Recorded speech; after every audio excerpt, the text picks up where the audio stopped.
Never cards on your children, কখনো বাচ্চাদের বদদোয়া দেওয়া যাবে না। বাবারা, ছেলের বাবা মেয়ের বাবারা শুনতেছেন? মনোযোগ নাই মনে হয়, মনোযোগ আছে? কখনো ছেলে মেয়েদেরকে কি দেয়া যাবে না? যত দুষ্ট হোক, যত বদের হাড্ডি হোক, বদদোয়া দেওয়া যাবে। ওই সময় দোয়া করে ফেলবেন। বেশি রাগ আসলে কি করবেন? একটা দোয়া আপনি সেট করে নেবেন যে বেশি রাগ চলে আসলে আমি এই দোয়াটা করে দিব। ভালো দোয়া পারা যাবে, কারণ বাবা মা রাগের মাথায় যেটা বলে এটা কবুল করে নেয় কে?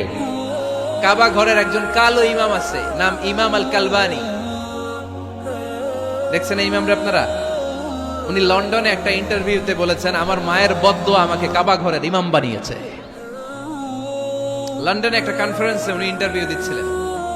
ওনাকে বলা হলো, কাবার সব ইমাম সাদা ইমাম, আপনি কালো মানুষ, কেমনি ইমাম হইলেন?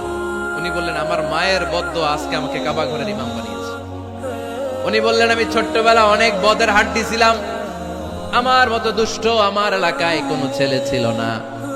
মানুষের গালাগালি, মারামারি, দুষ্টামি, ভাঙচুর, চেঁচামেচি, চিৎকার, বিশৃঙ্খলা আমার মতো কেউ বেশি করতে পারতো না। কিন্তু আমার মা ছিল অনেক বড় আল্লাহওয়ালা।